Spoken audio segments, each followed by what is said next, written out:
What's up, everybody? Zoyowa! That's our commander today. This is going to be a Deathtouch tribal, so let's get started as we would. We're in red and black, and the card is Zoyowa, Lava Tongue. Some would say Zoyowa. Some would say Zoyowa, Zoyowa. Or that's how I say it. Or Zoyowa, the Lava Tongue. An obscure commander and card from Lost Caverns of Exelon. Hold on. My viewing. Try again. There we go. Anyways, now that I can see the chat, let me just get this nice and propped up. Let me see, put it right here. Yeah. And Deathtouch, legendary creature, Goblin Warlock. At the beginning of your end step, if you descended this turn, each opponent may discard a card or sacrifice a permanent of their choice. Zoyowa deals 3 damage to each opponent who didn't. So descend, what does that mean? Okay, so descend. You descend each time a permanent card is put into your graveyard from anywhere. And what they mean by that? That means anywhere, really. So for instance, if you had a card even go from your library to the graveyard and just like milled in that manner, that counts as a descend. If I take like a card like Entomb, right? That's a card in EDH. But if I take a card from my library, not even just from the top, but anywhere from my library in a manner, and I put it in my graveyard, a card such as Goblin Engineer kind of makes me think about that, then that would also count as a descend trigger. So, yeah, you want to, even like a card like such as Croxa, which hits the battlefield and goes immediately to a graveyard, that would also count as descend. And interestingly enough, even a card like even such as your lands, as if they go into the graveyard, those also will count as a descend. So in that manner, I have been kind of like budgetizing my decks to a degree. I've been kind of looking into like the prices of cards, and I'm kind of keeping that in mind. Like usually I would just jam all the wild cards in here, like in terms of paper, and it would really like inflate the price. And I think it's like really gets Magic more expensive than it needs to be. So I'm just kind of more observant about like the prices of lands in general and paper. I'm kind of like consolidating my lists to Blood Crypt, for instance. I think it's just a really nice land that you're just going to want to play. I think the Rakdos mana base isn't too bad. The 2-color mana base isn't too bad. I don't think the Verges are too bad either. I think they're like $8. But you want to definitely have all these kind of pathways. These are dirt cheap in paper form. In the Black Cliffs, these are dirt cheap. They're really not too much. The Dragon Soul Summit shouldn't be too much of a price tag either. The Haunted Ridges, you're kind of getting into a little bit of a pricier, kind of adventure, but we're not going to like run like I would run like Prismatic Vista, Mana Confluence, and like I jam all these really expensive cards and lands, and my mana base would be really good, but I'm not sure you really need that kind of action, to be honest. Mount Doom is cool. It's just like a cool Rakdos land, and perhaps if you put like a really nice legendary artifact in your deck, you can have that, like some of that kind of payoff later. The Surveil lands are quite expensive, but they kind of just do the thing for us. They descend, right? If we are lucky enough to hit a permanent from the Surveil, then we just trigger off Zoyowa. The Pain lands are always decent. They always are affordable on your budget. Temple of Malice, of course, those are just probably decent enough, honestly, in this 2-color deck. Just to have duels, especially with this 2-mana commander that's 2 pips. It kind of makes sense to kind of run that. Now, in terms of like, well, what fetch lands are affordable right now, Bloodstained Mire is actually one of the more cheaper ones. So, this particular land here is just really nice, of course, in general. And this is a fetch land, and I believe it's like $8 right now. So really not too bad of a investment. You'll be pretty happy about having this particular fetch land, and luckily enough, it's just in our colors. It's like Wooded Foothills is also very affordable at the moment. It's like $8. So that gets our red lands. Got mountains. It could also fetch our Surveil lands. Anything with a land designated in their type, such as this, has a swamp and mountain. That could be fetched on the red side. Additionally, your Blood Crypts can be fetched with these the red side at least. Blood Simire has access to all the basic and those lands as well, but this could just get the red side, the mountain side. And then additionally, Verdant Catacombs is like I think $16, so not too bad, not the worst, right? In that way, our mana is solid. We have a few fetch lands for Zoyowa. We'll probably want the other cheaper fetch lands too. Fabled Passage is very affordable. It's like probably $5, so really not so bad. And you probably want to run like all the life lands too, that like can find like your colors. So let's see. I think we're going to be looking for Mountain Swamp, right? So see if any of these like lands from Capenna meet that criteria. This one, the Maestro's Theater, seems pretty solid. And once again, these lands are so good with Zoyowa because they are permanents, and they just automatically trigger Zoyowa once you fetch these on a given turn with Zoyowa on the battlefield. So that's a nice little interaction there. And like I said, back in the day, I'd be jamming all these cards. These cards are like $20. They're just kind of crazy, and I think it's kind of, when you're running like all these fetch lands in a 2-color deck, it's kind of getting obnoxious to a degree. Prismatic Vista is also a $30 card, so it's still like really, really expensive. Here's another Swamp Mountain, so we're just kind of in the money with River Tears Outlook as well. So that looks pretty hot stuff. Scalding Tarn is like a $20-$25 card. We can't run this because this has white in its mana cost. And I mean, that's pretty much we got. You can probably run, of course you'd run a command tower because that just accesses all our colors. Welcome. And also we'd also run maybe perhaps a Plaza too. Perhaps. So Plaza, yeah, that's probably not too bad on the budget. And it's like, it's so close to this commander, right? And I feel like when you kind of run this kind of stuff, it kind of opens it up for the other cards we're going to be running. So I think we're pretty much good with our mana base. Maybe we add like some, some man lands and such, so we can just kind of go through. Bojuka Bog is kind of a fun one. Kind of a fun little tech card. Kind of gets your opponents pretty bad, right? Castle Lokthwain is a nice one. Hive of the Eye Tyrant is a pretty cool card. Just to like, keep the pressure on. That and Den of the Bugbear are just really nice man lands. Midgard is interesting for this one. You probably don't want to run too many tap lands, but that might actually work. Phyrexian Tower is probably where we want to be, and it is a pricier one, but I think it went down. I think it went down a little bit. I don't think it's $30 anymore. The Takenuma. In this manner, we don't feel so bad about adding a lot of these, kind of more expensive lands. Malika Rebirth is a $10 uncommon, just to let you guys know. In case you were wondering, it is a spicy boy. So, yeah, you probably want the Malika Rebirth, to be honest. I've been kind of shying away from it a little bit. It's a little bit pricier. I didn't include in my Taval Arbiter Virtue deck, and maybe I should just to have it. I did like really bring that deck down to like a $230 price tag, which seems really nice. So we'll probably add in the Malika Rebirth as well to that sweet pile. We'll definitely splurge on that. Fel the Profane is just a nice one. For these 2 color decks, I'm not so sad about like a Hagra either. But it is a tap land, so it is kind of also sad in a way. So it's kind of like on the verge. You just don't know what you're going to do with it yet. Agadeem is a nice one for this deck. Arena of Glory does make sense, so just pop it in. Den of the Bugbear seems good. Limblom, not so hot here, I don't think. Mines of Moria is interesting. Just because we have such a low-costed commander, and it's just value, right?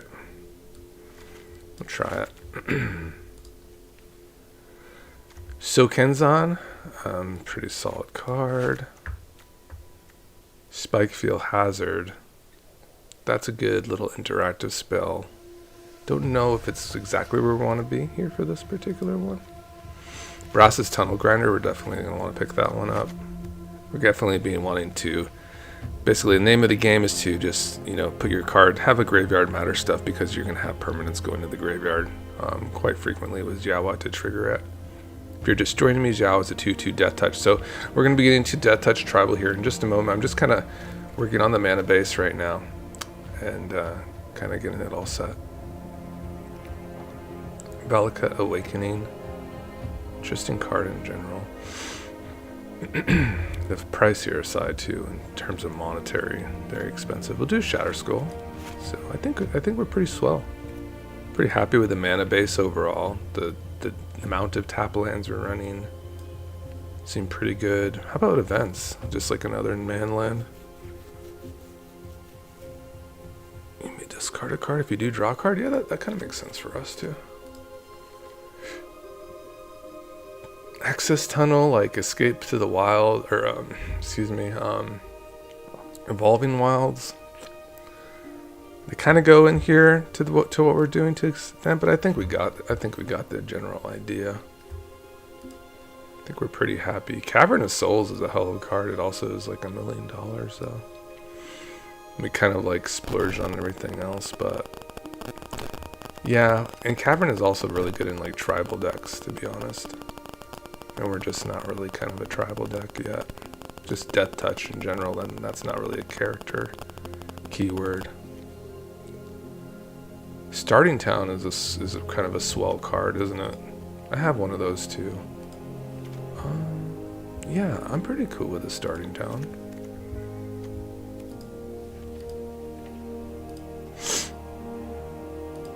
Sweet. Okay, guys. So here's what we all came for: the Deathtouch. Deathtouch. And I'll have to say it's one of my favorite kind of build-arounds in general. And I think what's really kind of nice is just starting like with like maybe an idea to kind of get you guys kind of situated into the Deathtouch world, and then we can kind of go from there. So this is the card: Hooded Blightfang, 2 generic, 1 black, Deathtouch. Whenever a creature you control with Deathtouch attacks, each opponent loses 1 life and you gain 1 life. Whenever a creature you control with Deathtouch deals damage to a planeswalker, destroy that planeswalker. Yeah. So benefits you. Zoyowa as a Deathtoucher. It swings. This thing's all of a sudden going to start pinging all your opponents each time a single Deathtoucher attacks. So if you have 2 Deathtouchers attack, that's 2 inches of damage to each of your opponents for those 2 creatures attacking. So I'd say this is like a really good foray into like kind of what we're going to be doing. Is a Hooded Blightfang. And then pretty much it's just like all extra credit from there. Also, in addition, of course, the Nazgul are just exceptional here. So you run all the Nazgul as well. You run all 9 of these. So it's kind of just like easy money because it is perfect for Zoyowa. You're having Deathtouchers hit the board. They're getting stronger. It kind of fits in that aggro mindset. In addition, when they go into chapter 2 of the ring tempting, they're going to be drawing and discarding, so that will also put permanents into our graveyard and trigger Zoyowa. So that's like a really nice one there. And then we can just kind of search Deathtouch and just start from the beginning, and then just kind of let it roll out, see what we're working with. Ashnod is good. Yeah, absolutely. It kind of fits what we're doing. Just as a Deathtoucher at the 1 spot, you may sacrifice another creature if you do create a tap Power Stone. Fantastic. This will have to gain Deathtouch. Deathtouch Toxic is not like the worst thing. So we might come back to that Skullwinder here. If we're just like kind of on the fence about it, we'll just kind of just put it like next to the Ashnod. Evolved Sleeper has to gain Deathtouch. This has Menace. It can gain Deathtouch. This is an interesting one, the Falmore Knight. I think that one's cool because of you can get the card on the adventure side. So it's a very like multifaceted one. Knight of the Ebon Legion is also like a really weird one too, where it just has that potential to gain Deathtouch. You can even do that prior to your combats, and it just kind of scales up, and it's like a nasty one drop. You know, it just scales up. It's just a weird card in general, right? I think it's fine.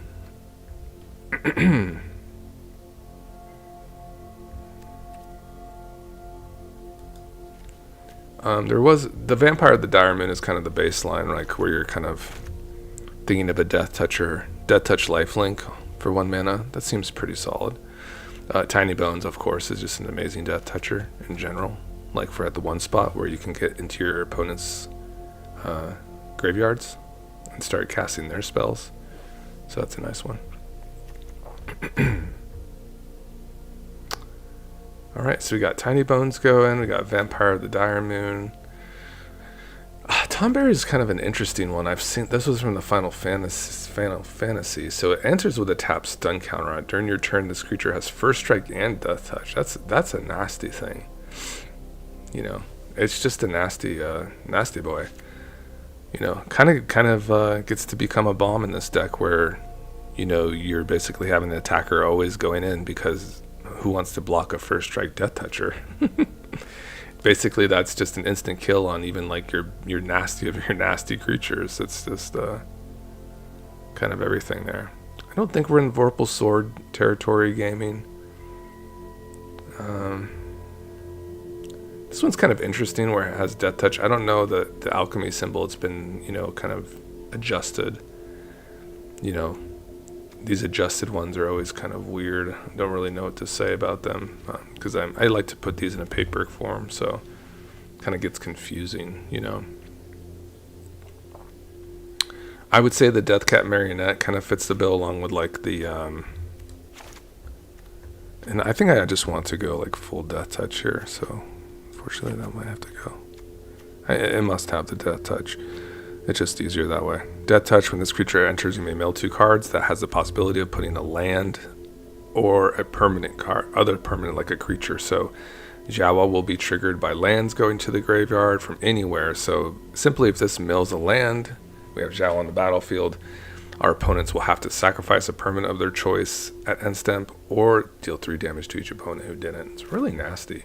Really cool EDH card, so really has that cool little platform where it kind of traverses into your EDH zone, which is nice. It's a nice fun card, right? This creature has Duchess, Fetid Imp, Gifted Aetherborn.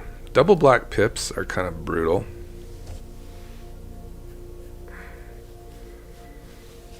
I'd have to say. Probably worse than just having a double pip like a black-red. So I think that's like for your mono color decks, to be honest. I love the Mire Triton. It's fantastic. When this creature enters, mill 2 cards, you gain 2 life. Fantastic. Deathtouch Afterlife 1. We will be doing a fair amount of sacrificing. That's for sure. So I don't hate the Orzhov Enforcer. Kind of makes sense for what we're kind of accomplishing here. The token you get is a flyer too, so it's not like the worst one. It's probably like our, you know, stretching, but it's okay to stretch sometimes. What about you? What do you do, Mr. Oceomancer? Till end of turn, you may cast creature spells from your graveyard by foraging in addition to paying their other costs.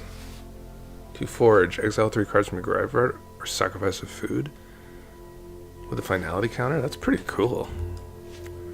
Love that.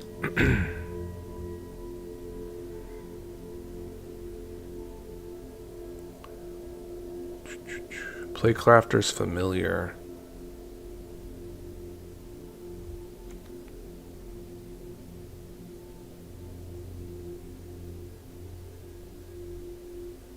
Okay. No, we have plenty of Deathtouchers already. Don't know about Shadowheart. That's looks like it's been alchemized too. Servant of the Stinger.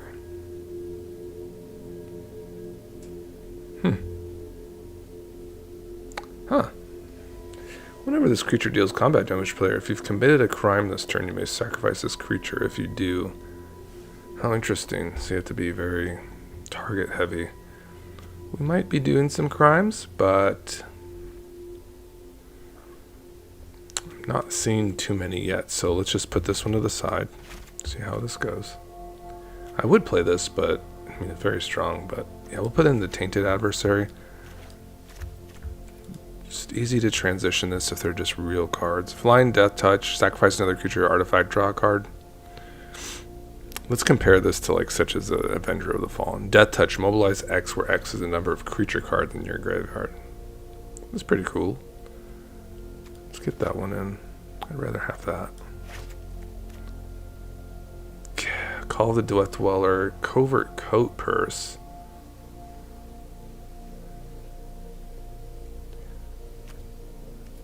Death Baron, Fellstinger, Egon, we'll get in the Egon, of course. Egon is cool because it has the Throne of Death, which is always constant milling, so that's just a really cool turn 1 play for us. It gets our Zoyowa enabled. Fellstinger, yeah, we'll put that in. Really, you get some really nice juice when you get into like the black-red Death Touchers too.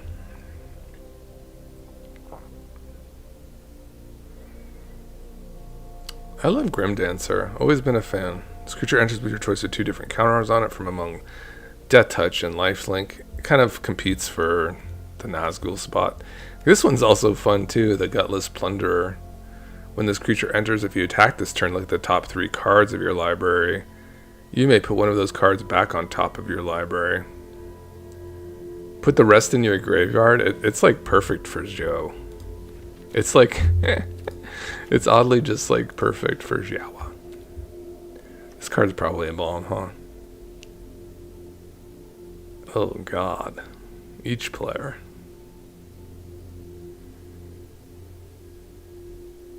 It's probably just crazy, huh? Hunted Nightmare. Okay, no. We're getting into some juice. We're coming to the 3 drops, so there's going to be some juicy ones. Whenever this creature attacks, you may pay X. When you do, to return target creature card with mana value X from your graveyard to the battle with a corpse counter on it. If that creature would leave the battlefield, exile instead on putting it anywhere else. Yeah, I kind of see that just because we have some like low-cost creatures. Seems like a really nice one for us. Kami of the Jealous Thirst. Has like a mana sink in there. We got our Nazguls.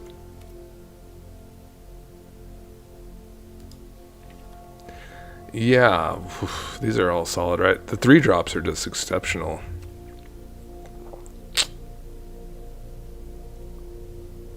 Deathtouch, mobilize 1. Okay. Yeah, I think we'll be picking up a Scavenger. That's kind of a staple one. This one will create a bunch of snags. I think you just want an Ophiomancer. Just because if we sacrifice a lot of stuff, we're just continually making more snakes. Karsi Revenant. Exile this card from your graveyard, put a flying counter, a Deathtouch counter, and a lifelink counter on target creature. Activate only as a sorcery. Yeah, you get value from the graveyard. Seems good. Unstoppable Slasher. Yeah, we love that. Vampire Nighthawk. Yeah, it's probably pretty solid.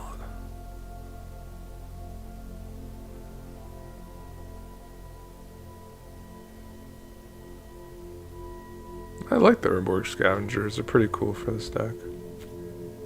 Vargoth, yeah. Fumalus has Flying and Deathtouch. A little bit of a sacrifice, like, kind of angle here. I think I always love to explore that kind of stuff. And honestly, you get, like, the nasty of the nasties. Rev is good.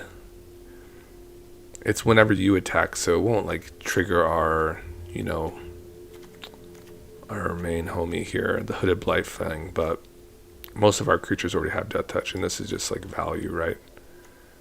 Sheldred, because we're just like kind of Deathtouch matters stuff. Henrika Dominatia. I think that's like a good like Deathtouch tribal lord, because look, it has that mana sink. Each creature control with flying Deathtouch and our lifelink gets 1/0 until end of turn. That's a really cool mana sink.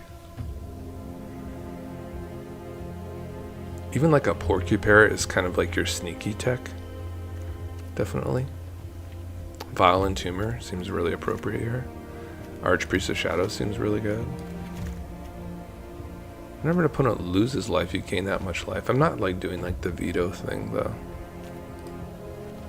It's kind of a nasty little combo there. Sidisi. Ooh. Nice little Deathtouch Lord. I also like Witch of the Moors too. How do we gain the life though?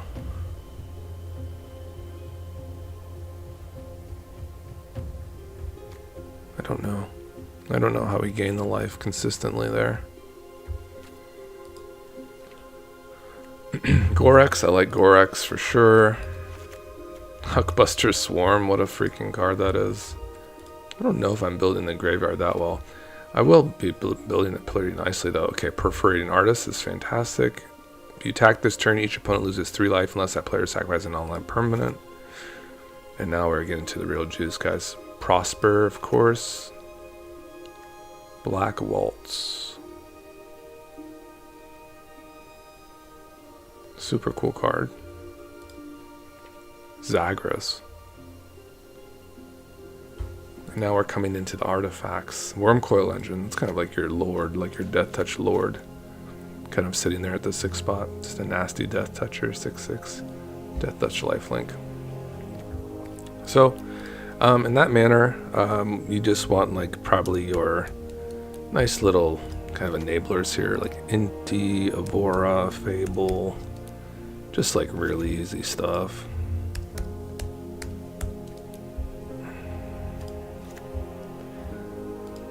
And then what I like is I like the treasure creatures, and what I mean by that is like the Greedy Fruitbirder, Shambling Ghast, and then I like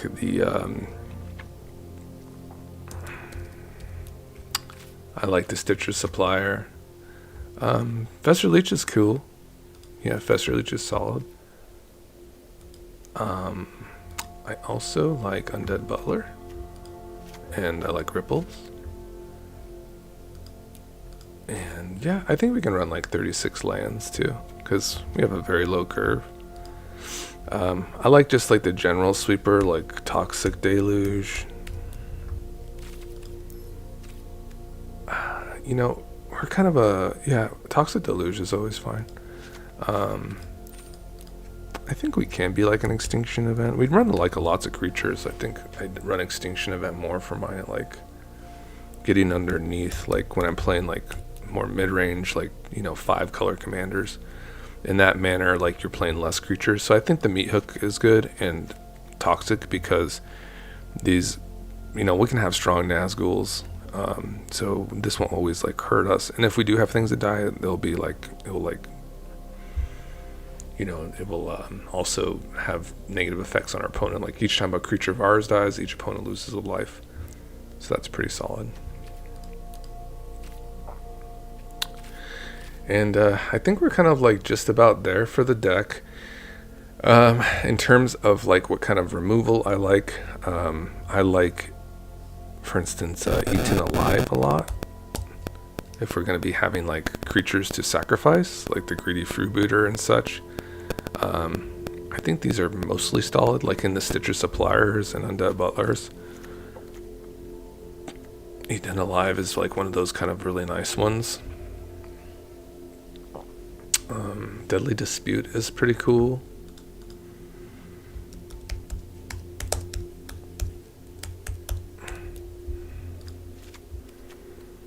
So we are like kind of fond of that. Now, the other ways of ramping, like through your Greedy Freebooters, your Deadly Disputes, you have your Phyrexian Towers over here. We have Fable of the Mirror Breaker. You just have like, for instance, in these 2-color commanders, you can run like a Mox Amber, because you're just so close. Like, you cast this so fast, so your Mox Amber always looks pretty solid. Add 1 mana of any color among legendary creatures and planeswalkers control. 0 mana investment. Have your 2 mana Zoyowa out, and you're starting to produce an additional mana. It's pretty good. Chrome Mox is also very good in that manner. So this card, you have to exile a non-artifact, non-land card from your hand to have it come in and produce mana. So that's interesting enough. In this manner, in terms of imprinting, if you want to get into this, you probably also want to run like Fury. No, it's not a land. It's an elemental. I don't know if I even have that card. I might have to craft it. Looks like I do. I don't even have the wild cards for it. I don't know if I have these elementals. But they actually make a lot of sense for Zoyowa because you can just simply have them enter the battlefield. So I would definitely highly consider like these elementals for Zoyowa just because they're just really strong. They hit the board, they trigger Zoyowa, they do nasty things. You can always like reanimate them too. Grief. I don't know. Do I have a grief? No. Yeah, both of these I definitely say are definitely on the higher up list of choices. Your griefs and furies. So yeah, we'd probably have a little bit of a gold. Let's take a little walk down the road. Let's just save this as we are. Save our progress. See if we can get into some MH3. So don't tell me I didn't try anything for us. Let's see. Yeah, let's go here. Let's just buy the 10, spend our gold, and try to get into some elementals. We did get a mythic wild card, so that's good. 2 mythics. Okay, so we achieved the result, guys. Plus we got into some MH3. You don't hate to see it. Birthing Ritual. Let's see what we got. Wheel of Potential, huh? Some medallions, Harbinger of Seed, some gas. This is the set, guys. MH3. Holy macaroni. Look at that. Alright, let's go get our elementals here.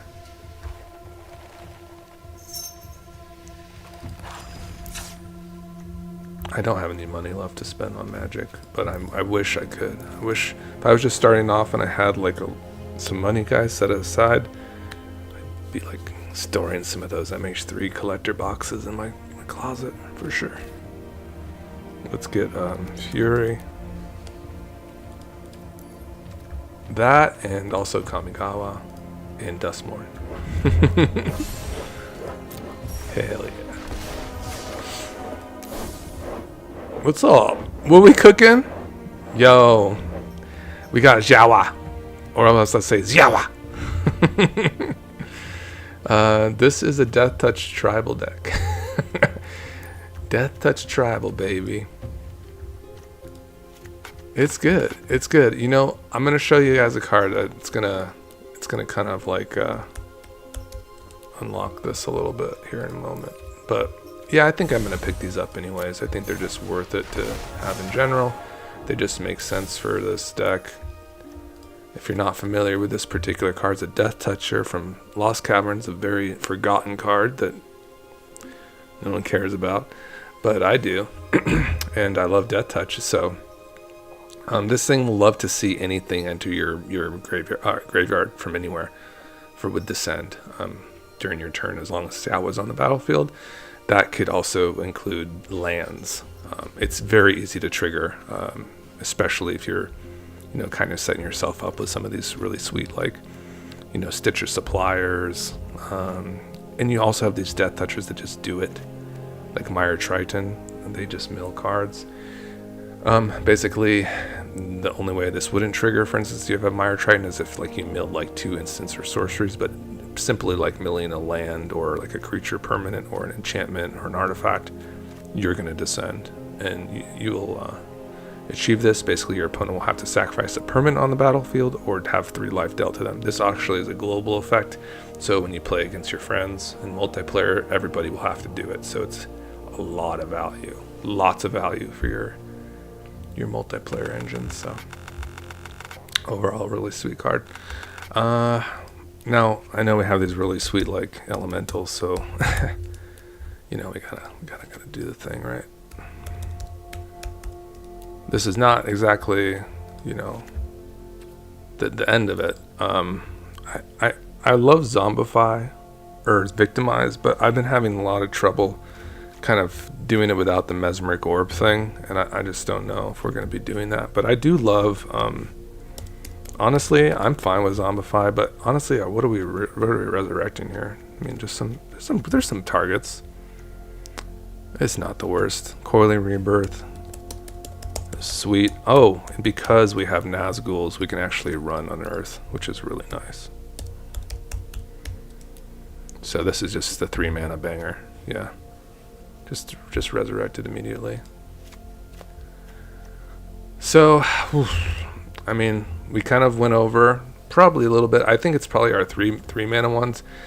I do like Ophiomancer, and it makes a Deathtoucher and like kind of works with our sacrifice. So I think that stays. We love Slasher, Baragoth. So I had like kind of these cards that were just kind of like, I don't know.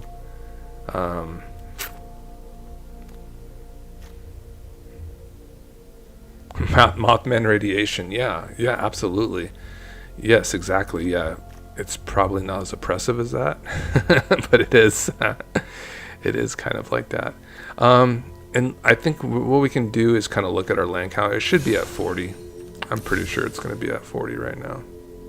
Yeah, because that's like kind of the standard baseline.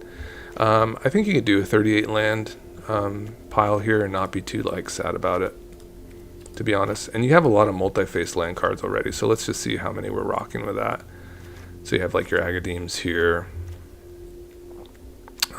Brass's Tunnel Grinder can become a land. Let's just put these over here. Let's see if I have any more of these. Malika Rebirth.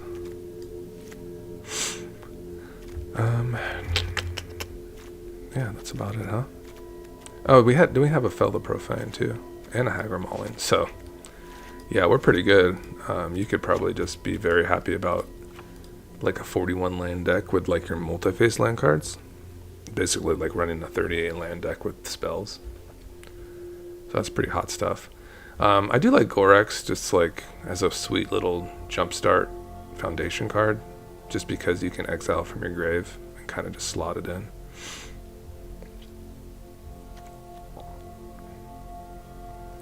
Wormcoil Engine seems pretty cool.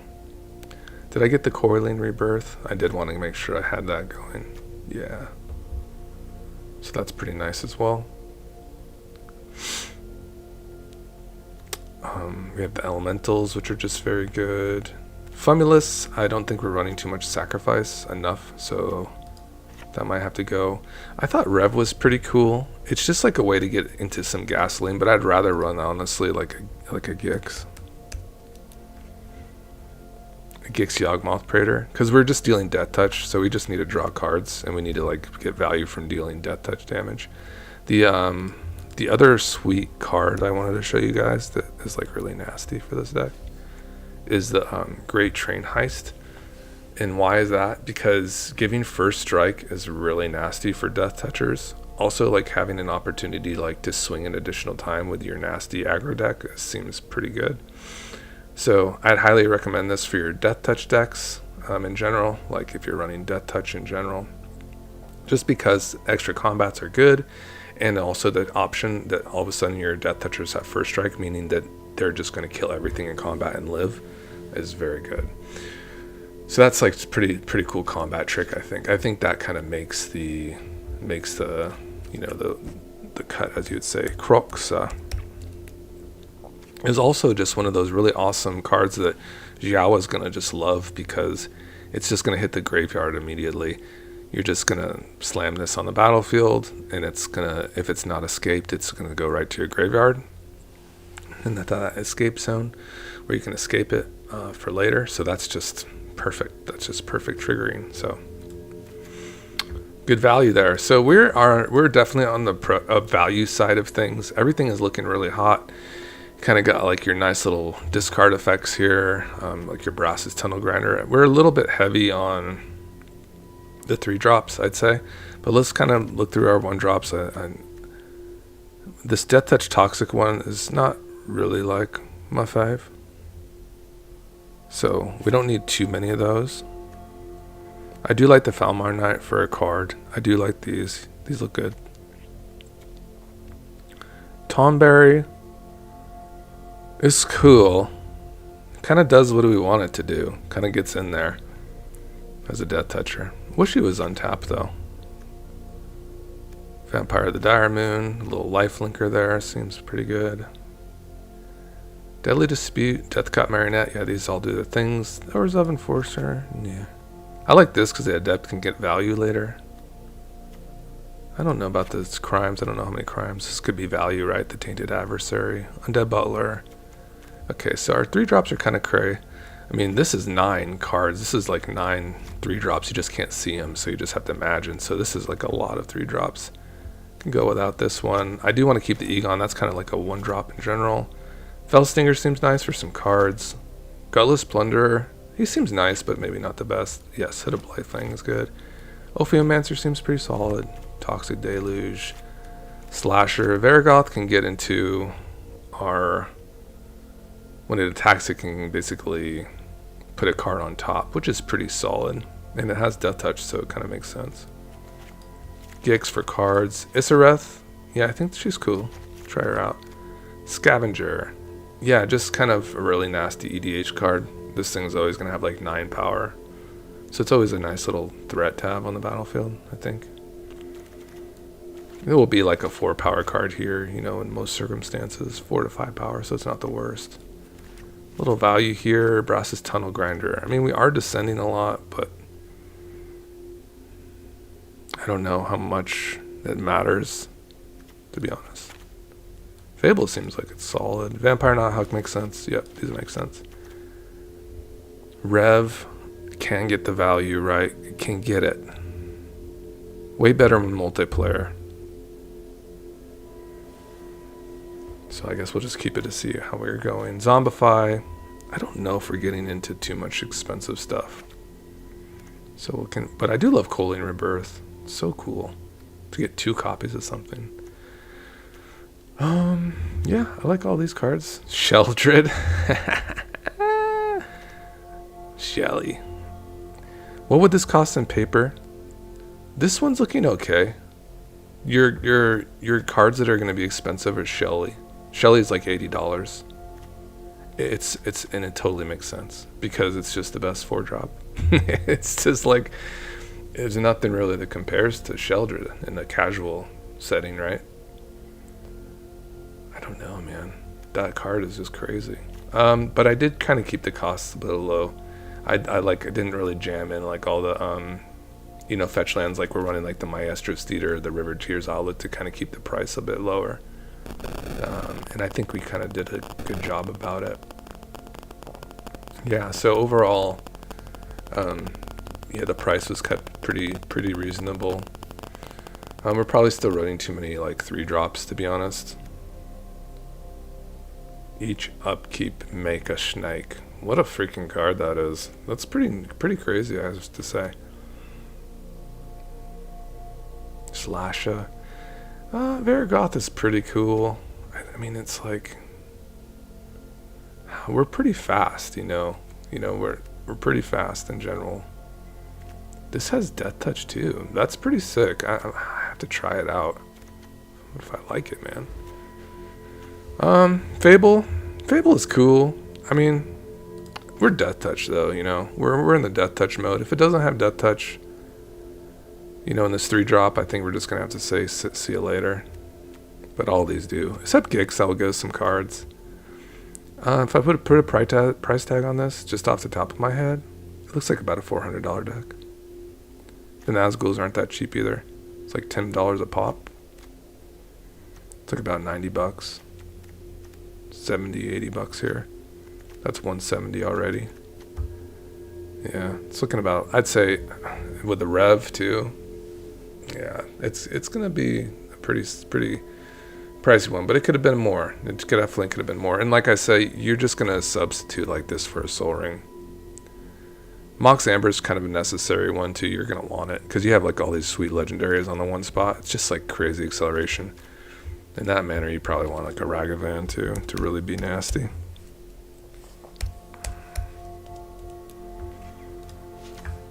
And like keeping like in a like aggro mindset. I mean, this is doing the thing for sure. The Eaten Alive like ramp package, I do still like that to a degree, you know. And let's just, I mean, Chrome Ox is really cute, but I think we're gonna be okay, guys. I think we're gonna be okay because we have these really nasty effects where, and I won't want to downplay this if you're new to Magic, having an acceleration is harder than black and red. So having a card such as a Greedy Freebooter or Shambling Gas in a way to like get them into the graveyard and produce those treasures to get you to where you need to be is really key. So the Ragavans gain so much more value in these black-red decks. Anything that kind of accelerates you to a degree, God, I'm just adding so many color cards, but they're just kind of necessary. They just kind of, you know, there is a lot of really good cards here, and that's also the thing about Magic is that they produce like a lot of just cards. At least let's just consider these. I don't know if they're going in, but what's her name? A fucking Alesha or something? Oh yeah. Not a Deathtoucher, but she just produces a lot of value, right, for your resurrection and your graveyard. It's always a card to consider. And also, there is 2 treasures. This fool. Hireling. I don't know if you guys are familiar with this card.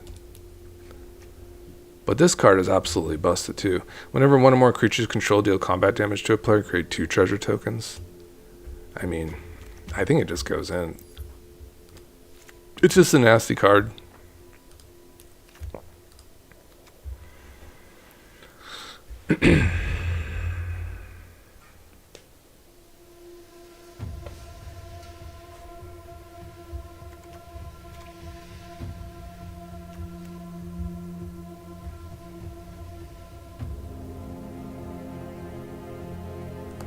Yeah, Ragavan is going to be, why is it so expensive? It's just basically like, you just have to imagine this card is so versatile because you can slap in with it through that dash. Like, you don't have to just cast it. You can simply like be evasive with your deck or your particular game plan and just have this thing kind of sneak in. It gives you some acceleration when it connects.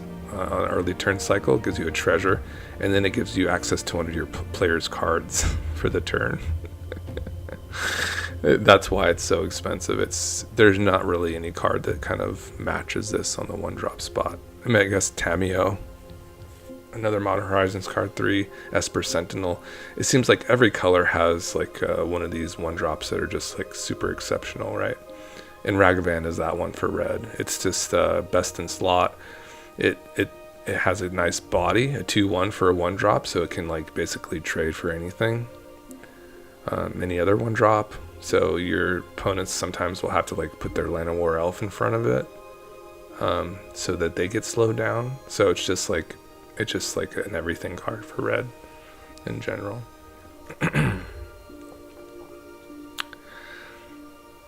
I'm pretty stoked, guys, about kind of like all the things I kind of see here. In terms of sacrifice, let's just see what how much sacrifice I'm running. I'm just curious, and then I can kind of see where I'm at here.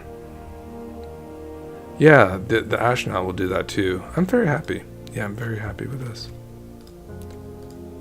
In terms of Rev, I think the Grim Hireling just kind of makes more sense.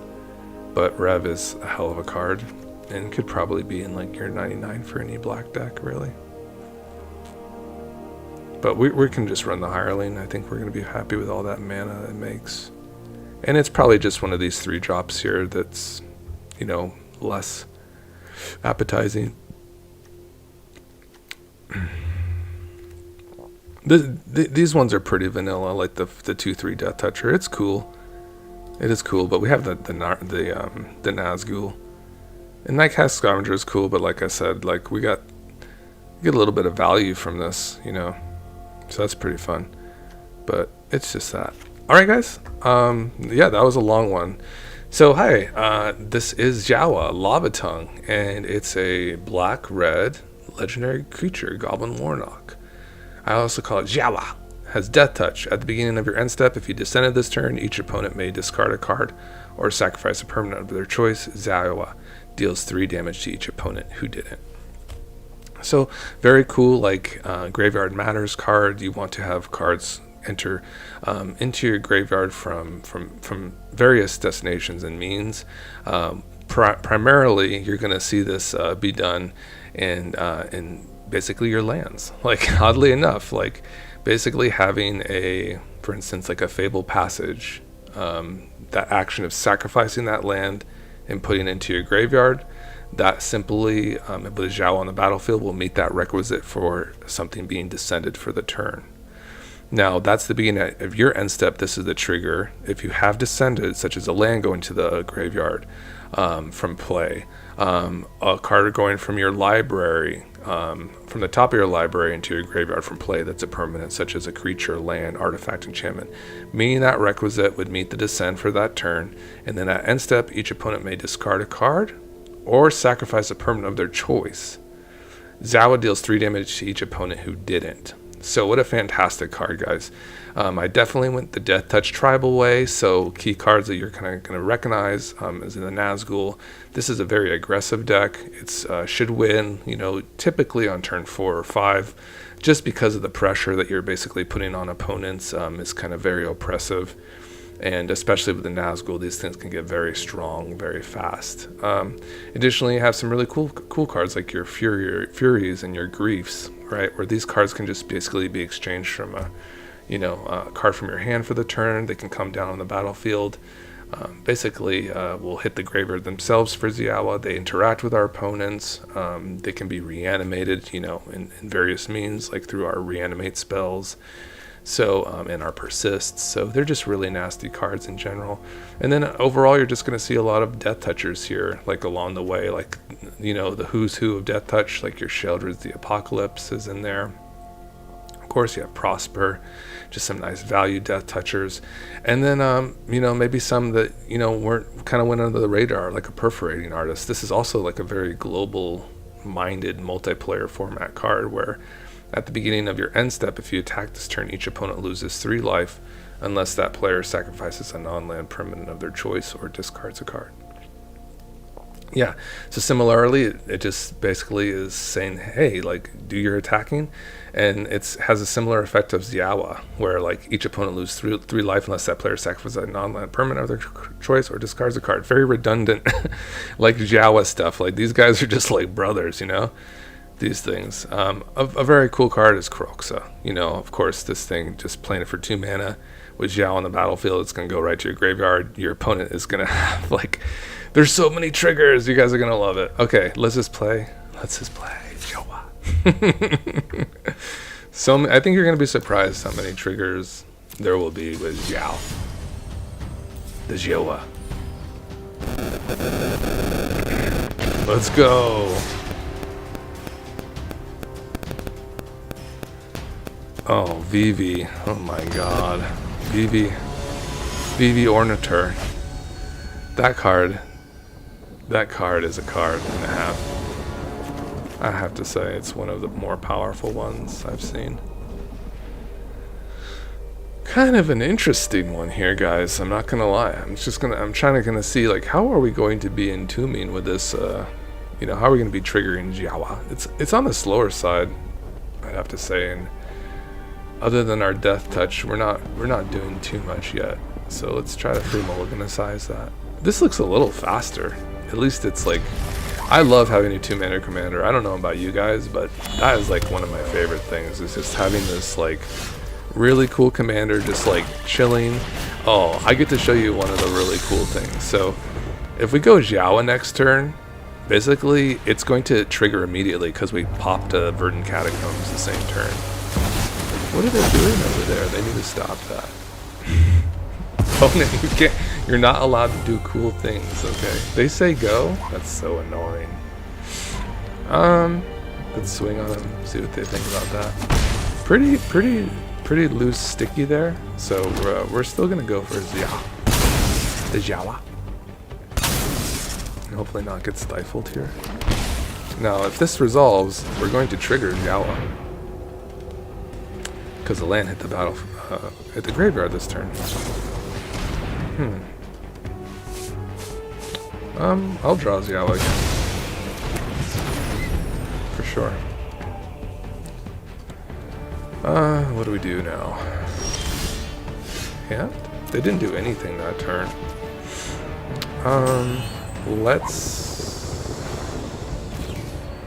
Should we go for Isrith? Not sure yet. Let's, golly. We can always go for an Inti too.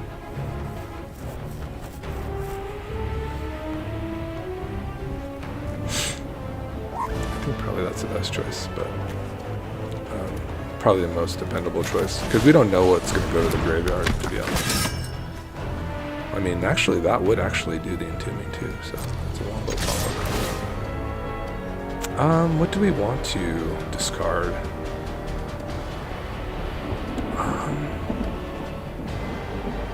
I don't know. I guess it's this.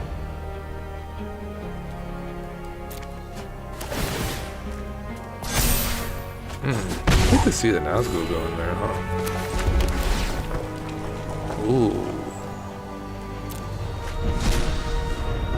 That's a Shelly. They're land zoned, huh? I like leading with the Sheldred here 1,000,000 times out of 9.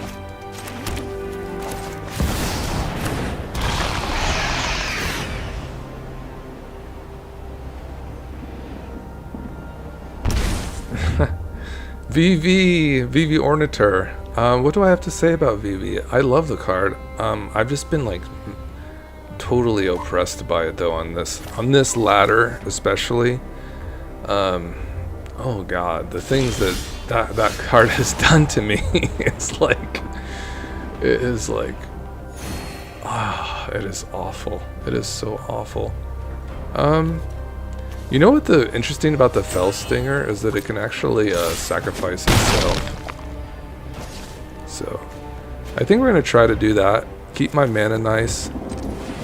Maybe get into like a untapped land and hit Jiao. Jiao.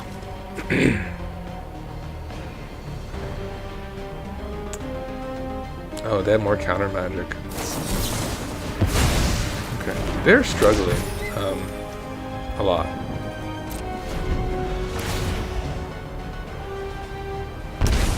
But maybe they're just looking for land. I could be in big trouble still. Is this another wipe? They're just control.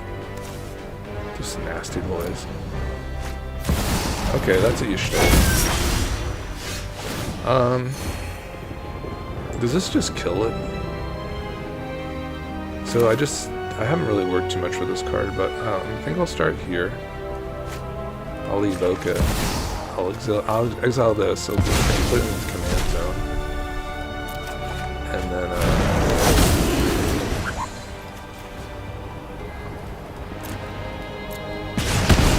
now, this is a lot of upside. Zoyowa is a lot of pressure too. So, let's just get Zoyowa down. Because I have a permanent that went to the graveyard. So they'll be faced with a trigger here. Lose through life or sacrifice a permanent or discard a card. They discarded a card. That's good. They're dead. Nearly dead.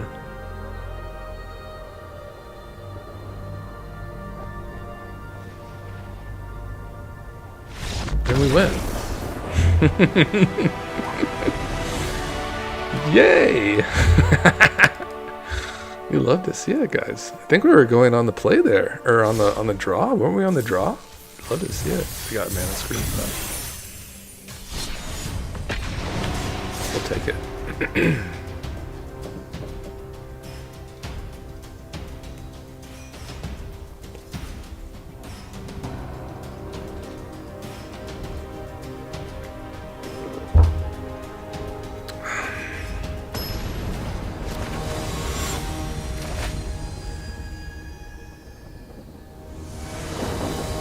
So Morolo, tell me about the Mothman. Do you have experience with that at your LGS? It sounds like totally awful. It sounds like a totally awful deck to play against, but I'm kind of excited too. Like, it sounds kind of fun at the same time. What are we doing next turn? Just Joeing? So? No, we need an untapped land. Maybe better. Ooh, I kind of love the Mire Triton here, guys. Just because it kind of gets our party star with Reanimate. What are you gonna do with that? You're gonna counter my Mire Triton? That's insane. I didn't think so. We still have Reanimate and Persist with this juicy Mire Triton. Just any creature here. Oh my god, that's a CDC. Ooh, that's a pretty good Reanimate target, guys. Low Spiral. Okay, looks like their shields are down. Not quite. Okay, the shields are down. How do we want to do this? I think we want to swing first. We want to go here. Go Jia. Reanimate our Sidisi, which is crazy. Sacrifice this. Find a card. Any card. Maybe something that deals with their shit. Like the, I'd have to say like a Toxic Deluge is really bad for them, right? Do I have a Toxic Deluge? There it is. Trigger. Dead. We did it again.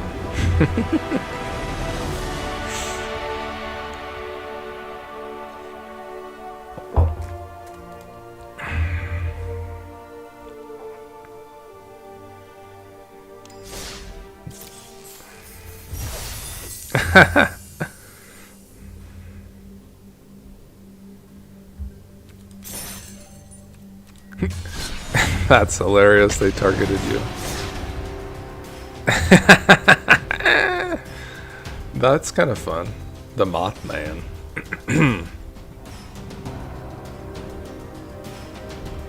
This deck seems pretty good. I'm not gonna lie. This has got some cards in it.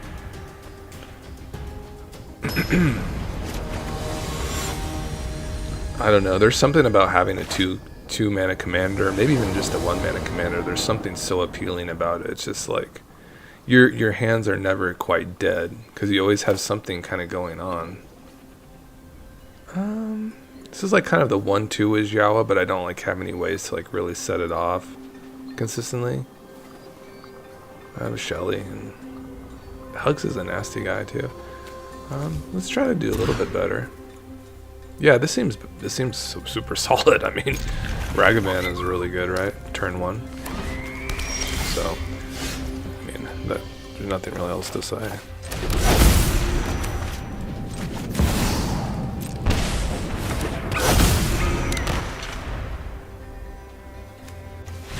We just win. All I do is win, win, win, win, win. Do do do do do. Do do do. Oh, let me know you're out there. Leave a comment, like, and subscribe. I appreciate it for all the winning we're doing. It's okay. It's okay. We're gonna find a worthy opponent soon. You go first. I mean, God.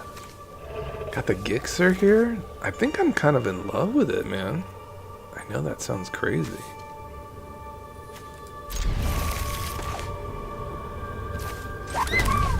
I mean, the Gix and Zoyowa.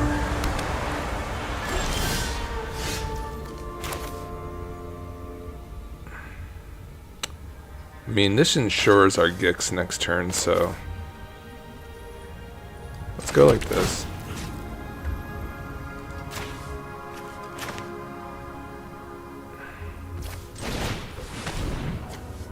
we just start to draw cards.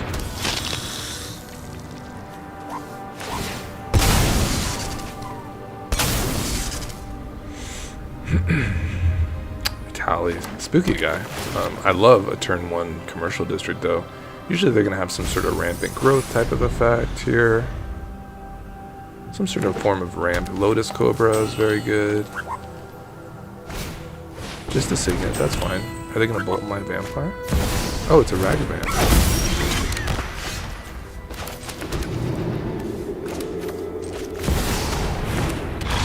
Still want this card.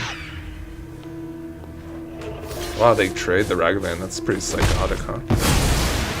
Does deny me a card, which is kind of on the spooky side. Like they're going to kill my Gix now. They just kind of control me. Facebreaker. Goose. Menace.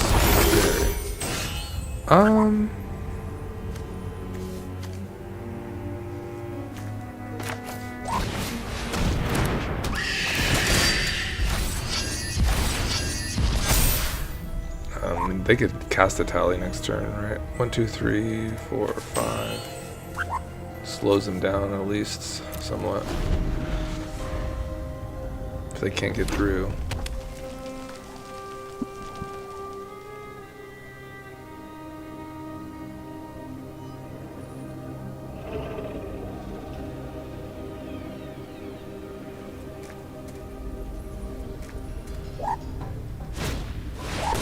Okay, the Tally is coming along next turn.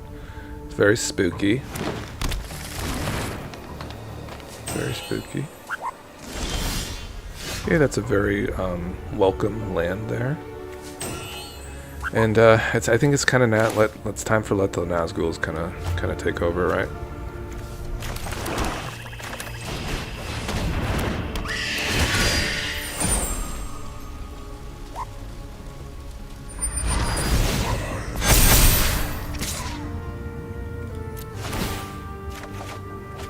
Another land. Let's send the Vargoth away. It's just a little slow.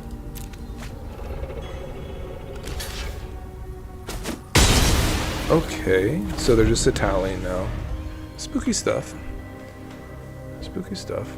Let's see what they get. Let's see how juicy my deck is. I'm mauling. What a luck sack. That's bad.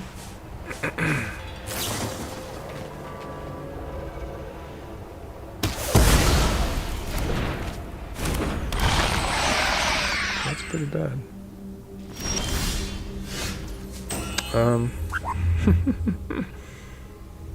What will they trade here?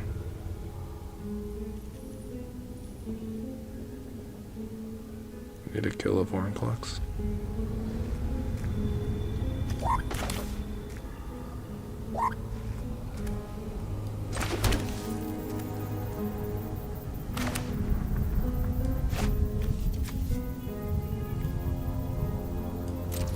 They're just gonna give up their Tally, right? So they can do it all over again.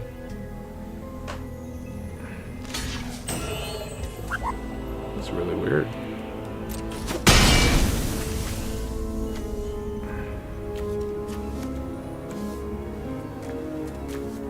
These Deathtouchers are nothing to scoff at. I'm not gonna have any mana for the rest of the game, but we'll see what they can do with this.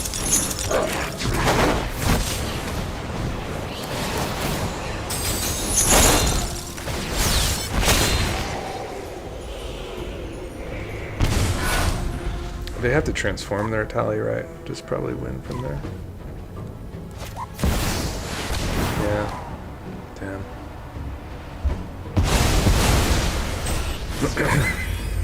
Sure.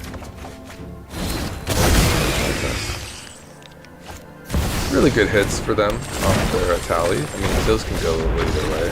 They got a removal spell and Vorinclex, so that was a high roll. That was definitely a high roll. We could have slotted out with them for a little bit, for at least another turn in some other circumstances. So that's all right. It's okay.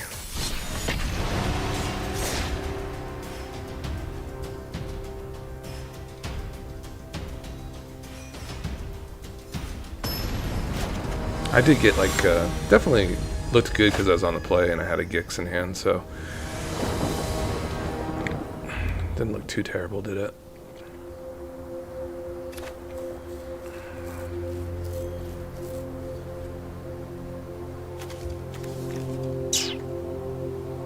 I don't really like this Midgar at all. The tap lands are kind of killing us. Because I love that setup we had there. That's a good combo with Oceomancer.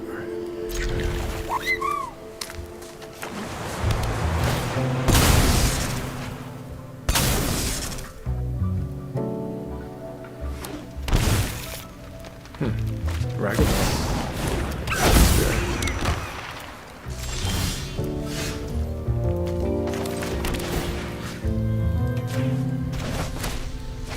Alright, they're gonna get a hit off of this.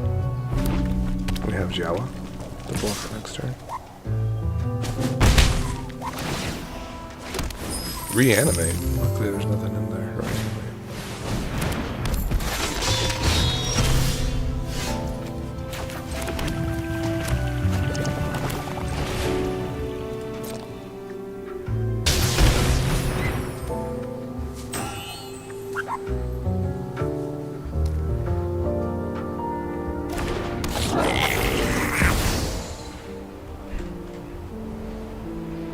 Oh, they're just gonna bolt it. That's really rude.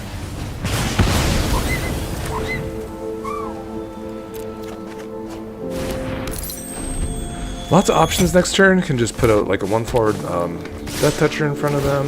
Really, I mean, there's so much treasure production they got right now. But that's what it is.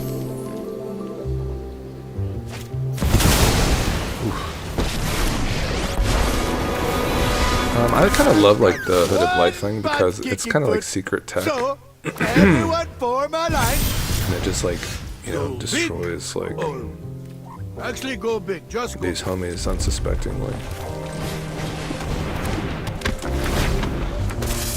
Make a snake.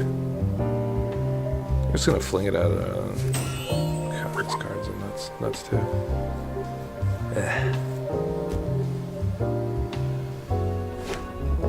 We were on easy street there, but our mana situation is kind of weird. Too many tap lands.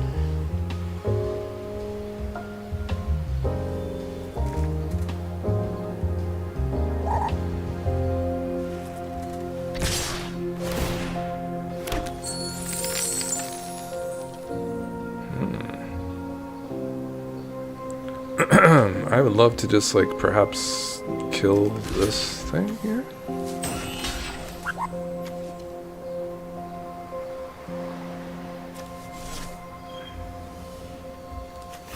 Maybe even go like this. No, I don't want the Ophiomancer to die. What if I just let it all go through? Would that be psycho? Because I could kill their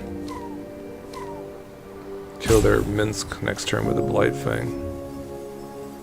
I can't let the Ragavan hit, right? Alright, whatever.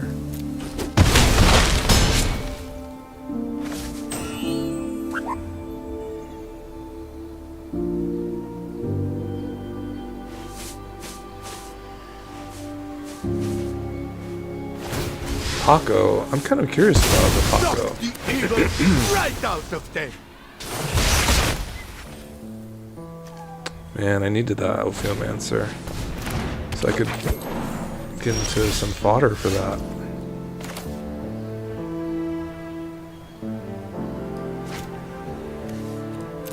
This hits creatures only.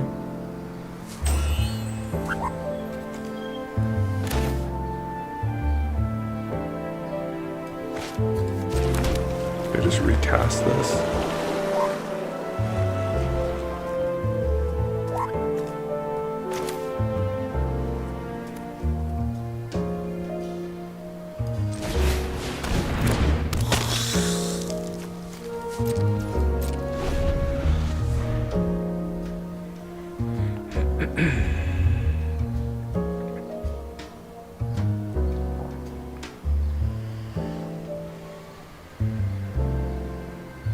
So far, I love Ophiomancer. That card is a great card.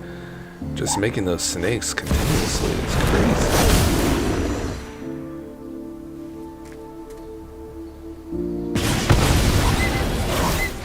This thing is getting really strong.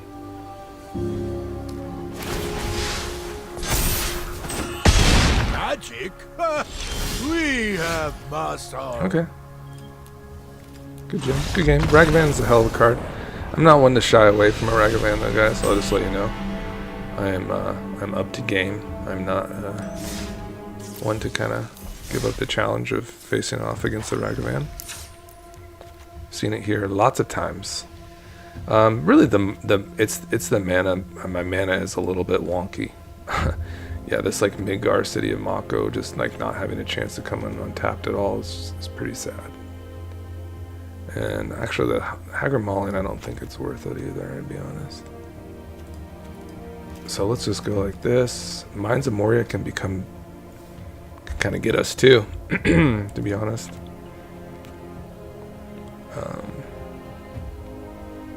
Is there any other like multi-face land card that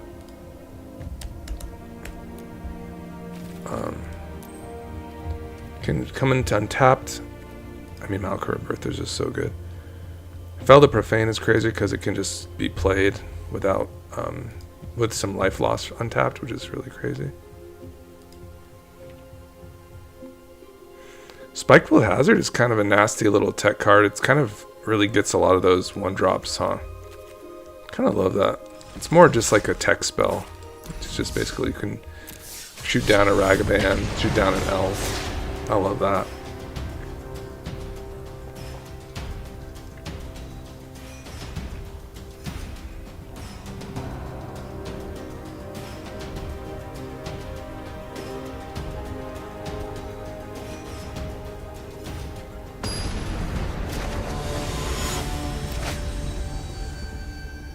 Oh, is that so? Is Halden and Paco, is that like a partners? Is that like a partners thing?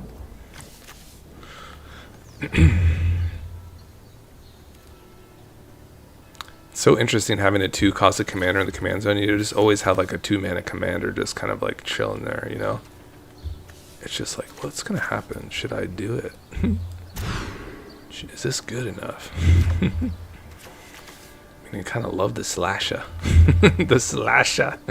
Can the slasher get it, guys? We are going to find out today. We're going to find out.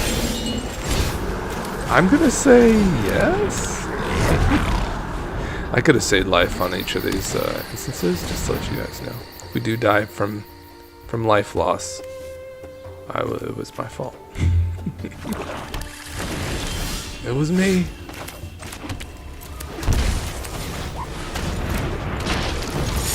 Go slasher. What are you gonna do against this Tom Bombadil? What you got? I'm always curious to see what people do with Tom Bombadil because I'm a fan and I have a Tom Bombadil deck. That will destroy the slasher. Yeah, that's a hot one. Oh, you are a master. Never didn't have it, right, guys? That's a hell of a card. I cannot wait to do that and reset that.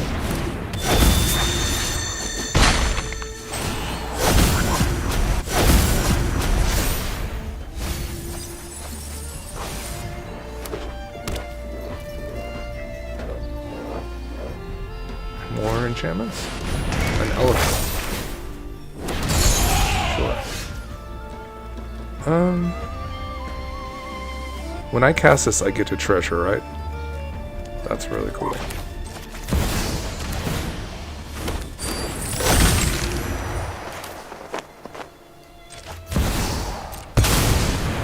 Do I give up the tiny belt and just have the slasher pressure?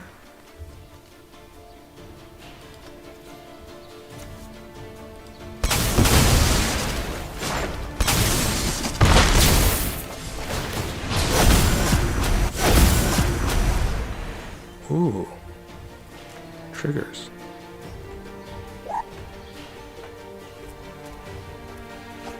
Bahamut, that's really scary. They're gonna reanimate that thing. That's really frightening, guys.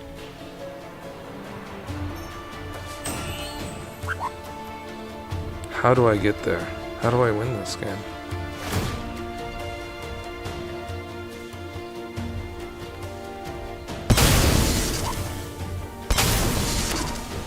Ooh. Oh, Tommy B.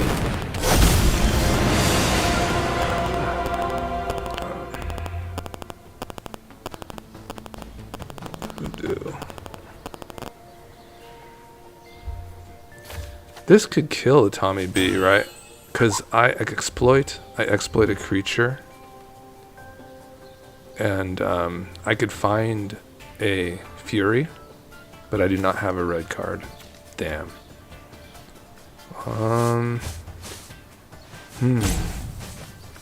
What an interesting one, guys. What else do I get here? I can draw. I can transform. They're gonna absolutely pop next turn. Huh. I guess I have to play this to get my treasure. A little value. That's fine. We definitely descended already this turn. I don't really want to exploit anything, do I? Well, I could swing here first. And then we can exploit the slasher, I suppose. Let's draw. 10. Damn. Slasher. Just the slasher and the flyer. Okay. Start here.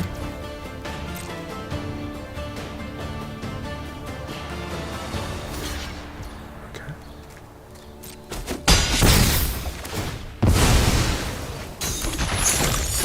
Now I should DC this and go find something. What am I gonna get? Grief? I'm not sure. They're gonna pop with Tom right now. I hate to see it. Help, guys. I know. I want them to discard too. What do I get if I keep looking for things? I could remove Tom. I could find an option. I don't have any 0 mana options to remove Tom, which sucks. So I guess we have to look for it. Shelly is not the worst, is she?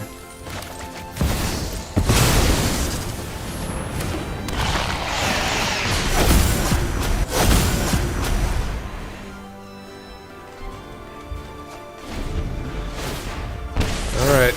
I wonder what they're gonna get. That's not the greatest, is it? We're not out of the woods yet. They have a Bahamut in the graveyard.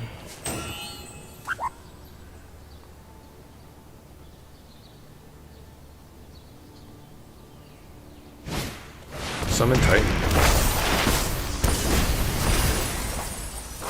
Ooh, Shelly. Well, I love that. I love that they have that in their deck. It's very cool.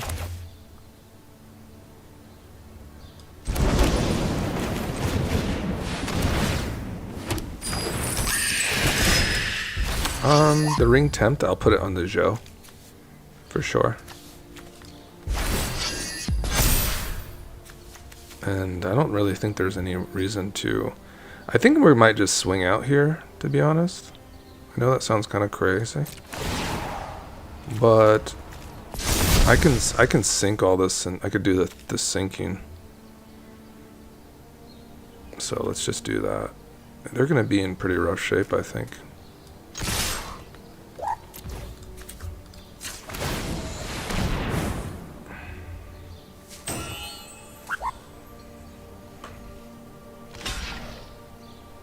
To give up the Titan.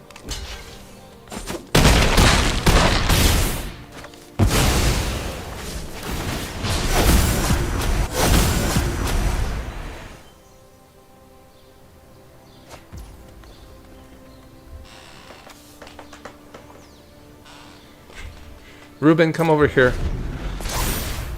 Come over here to the stream. You want to be on TV? Come on. Jump up here. We won. We beat Tom.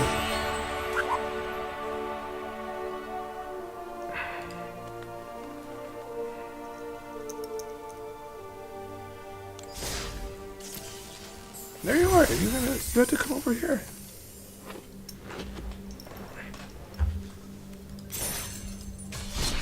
Zoyowa.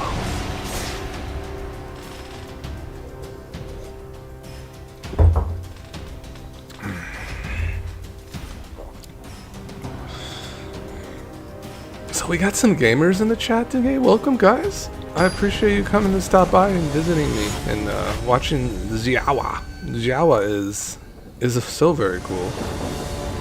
I'm kind of curious if there is more like payoffs for Zoyowa, and what I mean by that, this hand is pretty crazy, man. I have to say.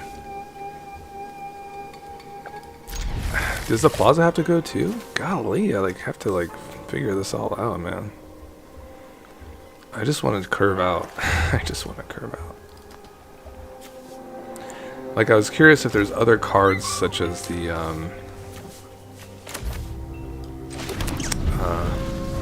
Hooded Blight thing that just like gets massive value for like having a bunch of Deathtouchers. If you guys know anything like that, let me know. Basically, cards that like to see more and more Deathtouchers. I'm kind of curious about.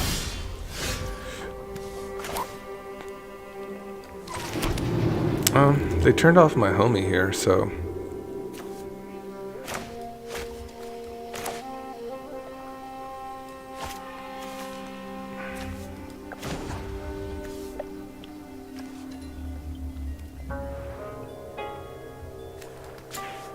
Crap, I can't even use this Ripples man anymore. My choker.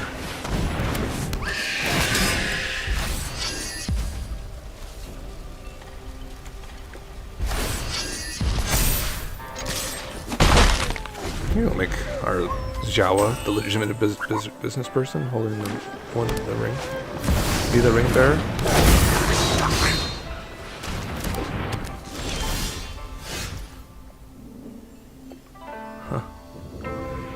Player or planeswalker. Interesting. Oh, I should have made that legendary, so I would have had black mana. Well, because I'm a freaking doofus, so.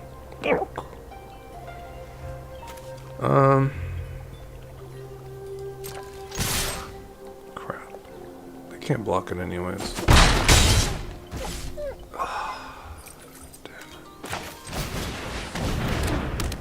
Sometimes you just get gotten. This is a gotten card. I didn't know that. I'd say there's like a couple gotten cards, like Narset, the one that like doesn't let you draw an additional card, is definitely a gotcha card. This is definitely a gotcha card. Dang. I wasn't able to sequence my hand correctly because this is not my ring bearer. Oh boy. Okay. Seems like a good thing here. I will get that land.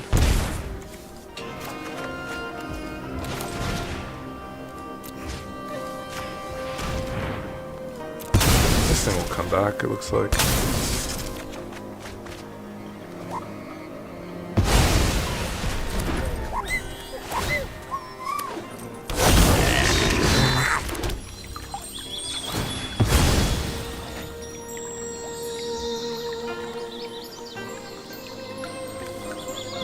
Yeah, we're just getting totally like punished for the plaza move here.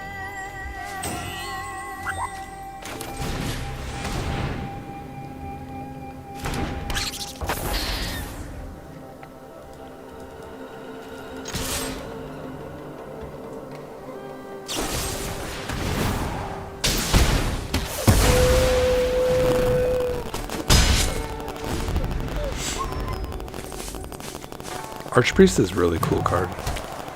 If we can get into it. Looks like we have a nice little cheap Gorax too.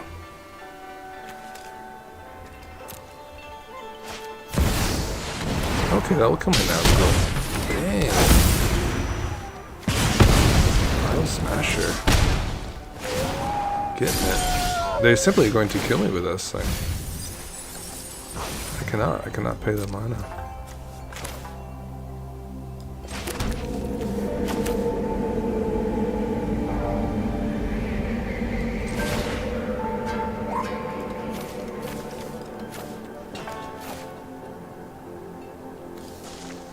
This is such a cool card, this Gorex.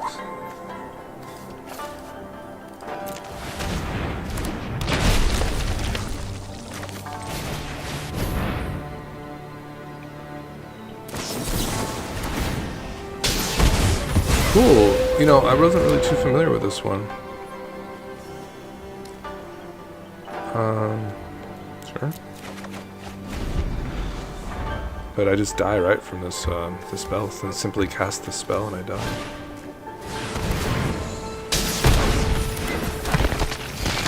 And it has haste? Dang.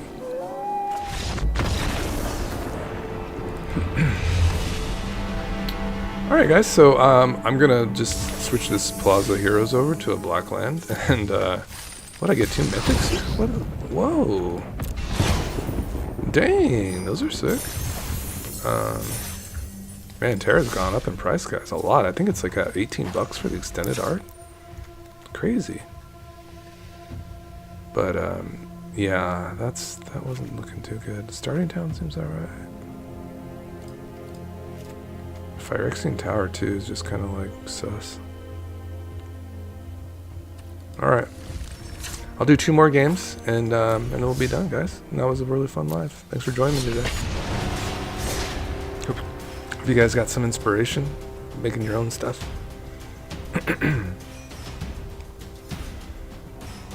But I do feel like this is a very noble commander. Zoyowa.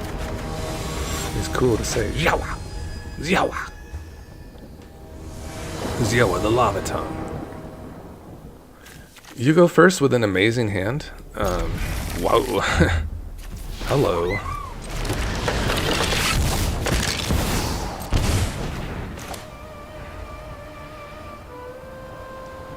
It's so fast. Like the Mox Ragavan is just so fast. Opponent, please. Oh. Sure. Subtlety.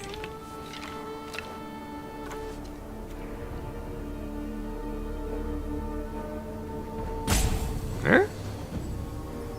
Oh, they're making the decision. They have to discard. I mean, they're down 2 cards, so...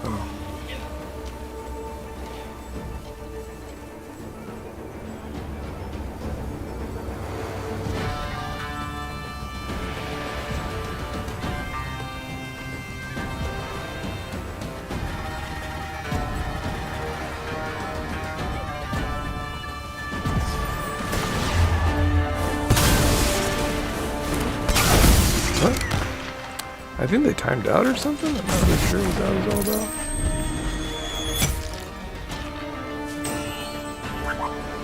Maybe they were like, oh, he's just going to redraw it again? I'm not sure.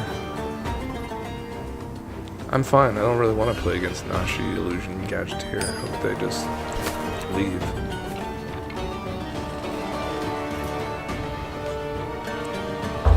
Nashi, he's a... black, green, blue, and he basically can return any card from the graveyard to your hand. Yeah, and it's a secret too. It's just it's one of the more whacked out cards that you can ever imagine, and it has Flash and Menace and Ward. It would be like it would probably be like a $70 card if it was real. The fact that it just like gets any card from your graveyard, just slaps it right in your hand. That flash speed. My body. It's crazy stuff, man.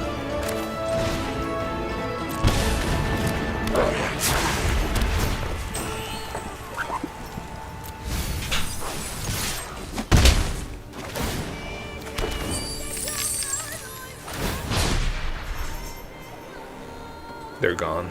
They're just left.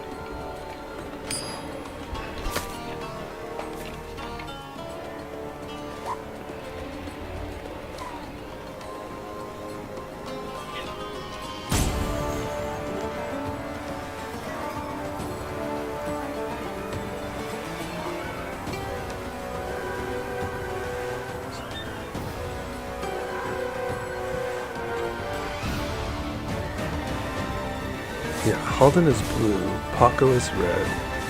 It's a hasted dog that whenever it attacks, exiles the top card of your opponent's libraries and puts fetch counters on them. When Paco is in, you can play those cards. Or when Halden is in, you can play those cards. Okay. It seems they were there. I'll check out Halden and Paco. That is something we don't have available on Brawl. So that's the thing, is that like I'm mostly limited to kind of the cards that are on Brawl.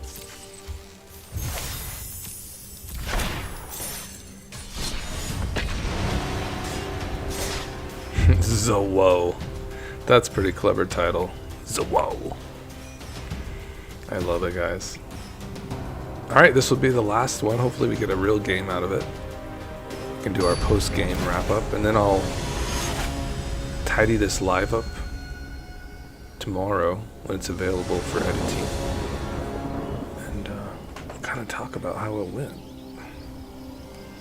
I would have to say probably the weakest part was like the sacrifice nature of this deck. I think we're going to be better off with just like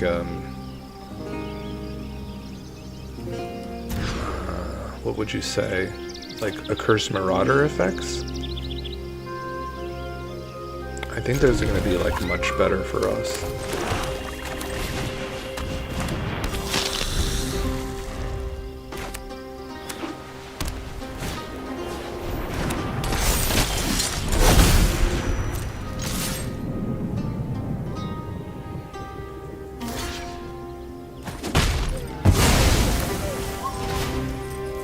Okay, we did descended this turn, so we're gonna lose some life here.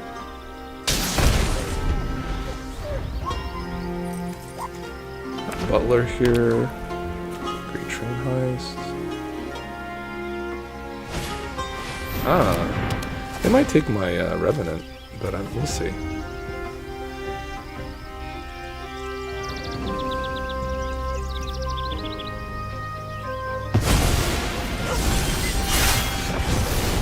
Dashing Ragavan seems pretty good.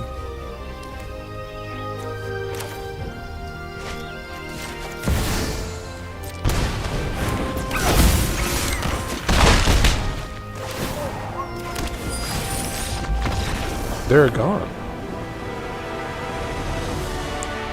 I don't know what to say, guys. But I do know what to say is that we're going to find an Accursed Marauder, that's for sure. I don't know, this Eaten Alive seems very circumstantial. I want a Marauder. Yep.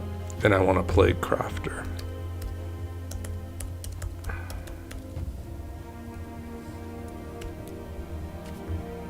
Hell yeah. If you're not familiar with these effects, they're really good. And they just descend with a Zoyowa immediately, so that's fantastic.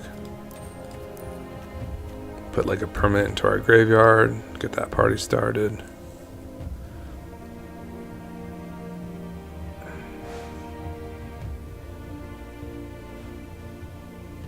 I think we'll go down like one of these two, a tutor. We'll keep still in the ghast though. We love ghast. Still good with like Ashnod and stuff.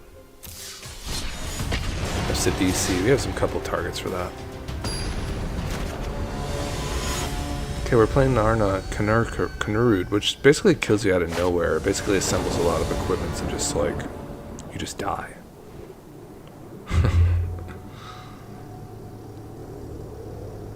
Grief.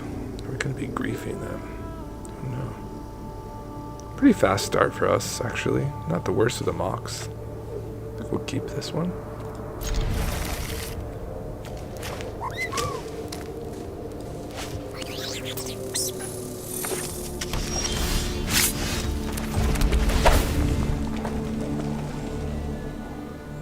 Oops.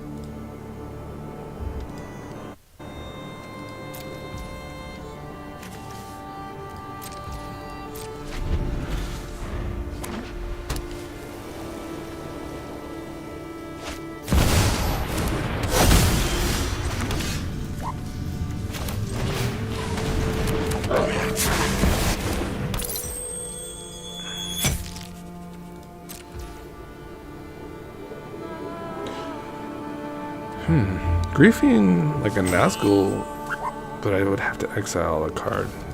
That would suck. We'll see how we want to do this. I could go Shelly next turn, which is pretty strong.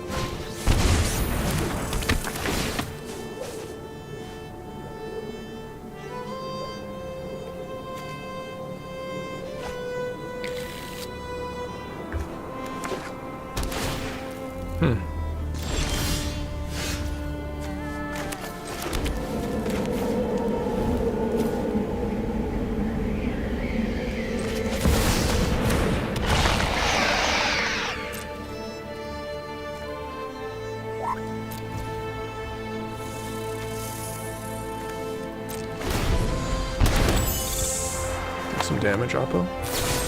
Okay, get it. See what you're doing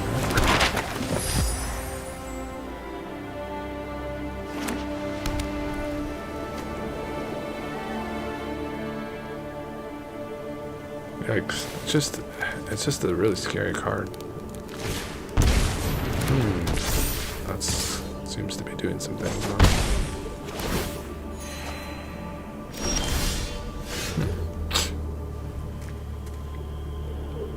5 mana available, could go right back into Shelly.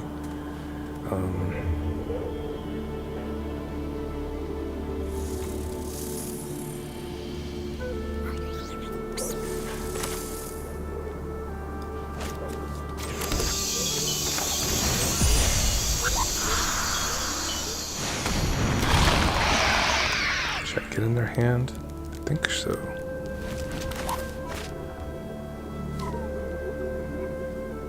See what's in my graveyard. Nothing really.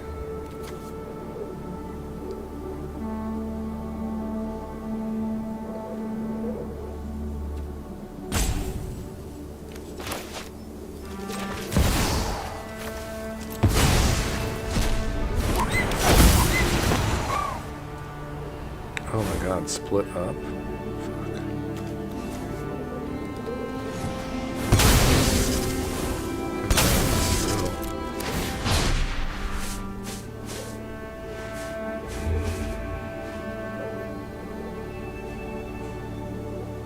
They're not at 5 lands yet. They're approaching it.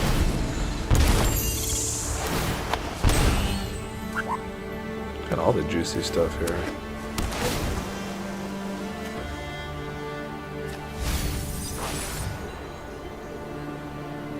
Squall. You're gonna get 2 cards off of those. Jeez.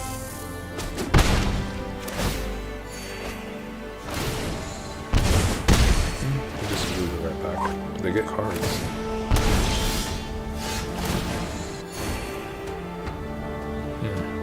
Let's see what's on the top of our deck.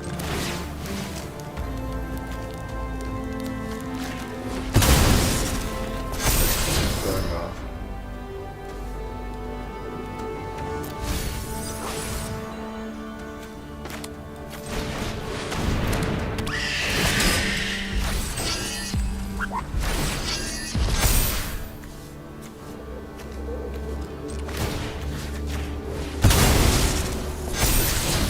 Pretty good.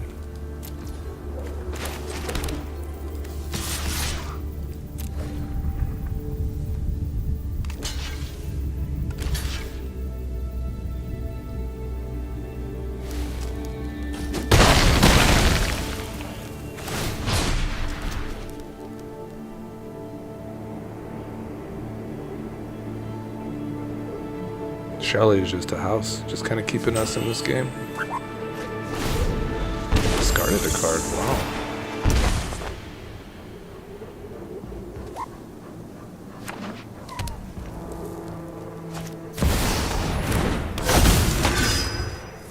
Now I think we just die, right? Does this have to attack?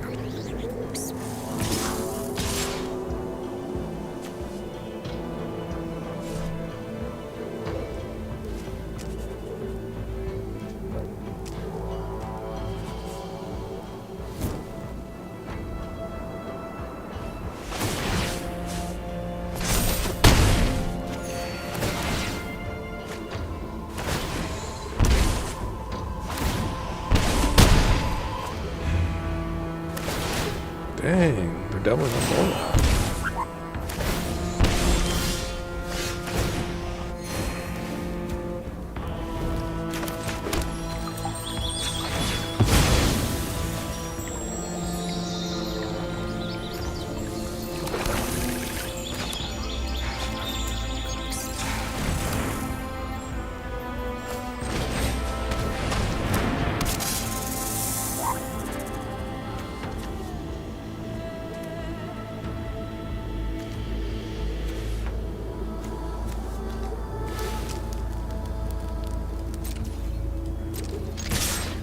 It's gonna be so close.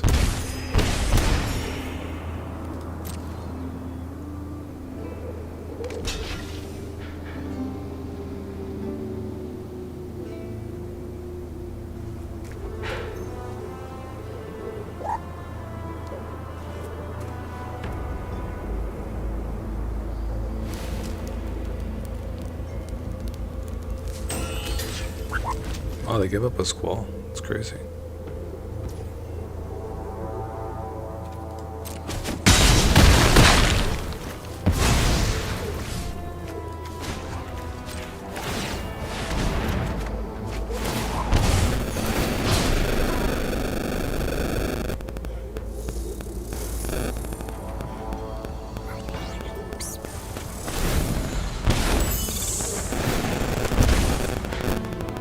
Now, can they kill me out of nowhere here?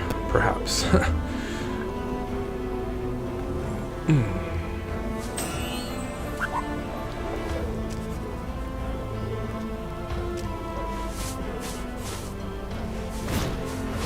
Ooh. That's very good.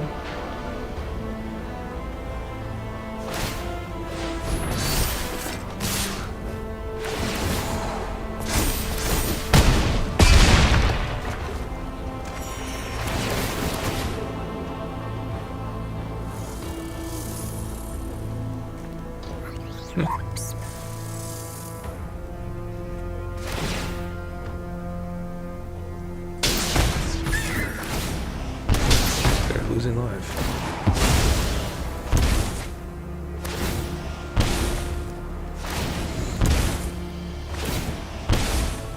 Do they have an answer for Shelly? What a game. Got my den. That's about it.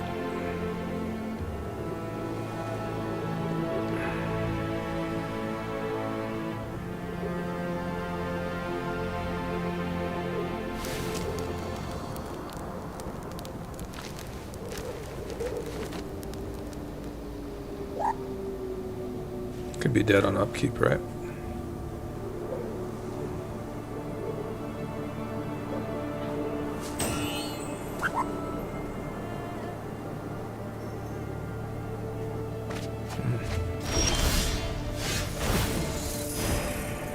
Appears that we're just going to animate this.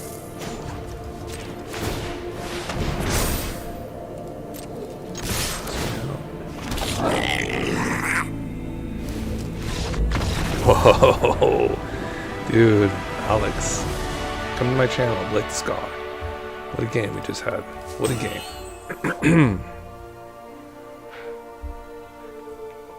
Well, thanks everybody for tuning in today. I hope you had an excellent day. Thanks for supporting the channel. We're on our way, guys. We are on the way. Zoyowa. Tomorrow we'll post this deck up, and I'll start at where we had basically finished building it, and it'll just be straight gameplay from there. But overall, I think we lost like maybe 3 matches out of 9, so I think we had like a really good win rate, and it felt really solid. Had some really good results there, and had some really sweet cards. So what were the standouts for me today? I'd say like Vargot didn't seem really too hot. He kind of seemed like a card that you weren't very excited about. So maybe we can start there.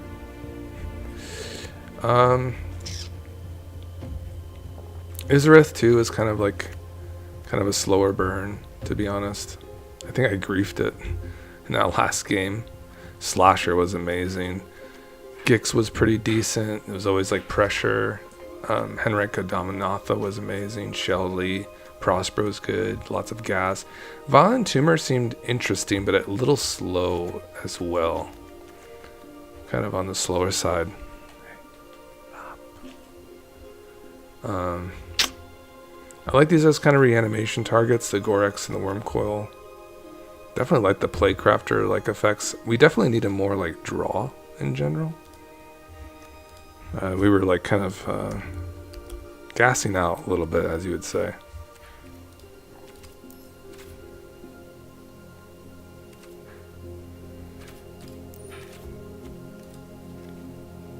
Let's do this, like draw Deathtouch. Let's see if there's any like any Deathtouch enablers or anything. Just always kind of looking on the lookout for that.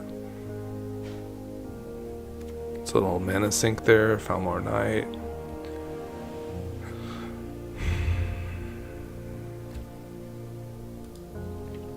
Fell Stinger, we got it.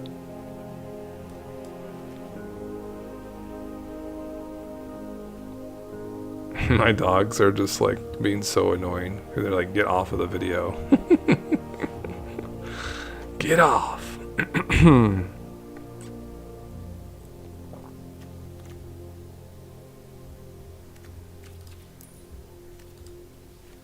Preacher. Yeah. Hell yeah. That's fine. Wait, did I just get 2 now? No, that was my first, right? Yeah. Yeah. Definitely. I don't think I'm gonna give up on Izareth yet. She kind of represents cards, but Varagath, no. I don't think the Tumor either.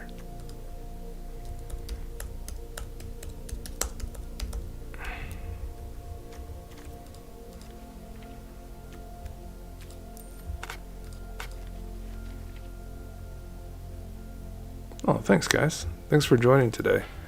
Just kind of wrapping it up right now. Just kind of seeing what's kind of going on in the Deathtouch world. Oh yes. Harvester of Souls. Whenever another non-token creature dies, you may draw. That's really good for EDH too. I think I love it as a reanimator target too. And it has Deathtouch. Yeah, I think I'm into that. Harvester of Souls, that's a sweet one. How fun, guys. Well, I hope you had a really good time today. Hope you have a good Sunday. Or Saturday, excuse me. Alright, this was Zoyowa, a Lost Caverns of Exelon commander, so thanks for joining me today, guys. Thank you, Mayro LOL. I hope you enjoy your future decks, and I hope to see you more on the stream. Cheers, guys.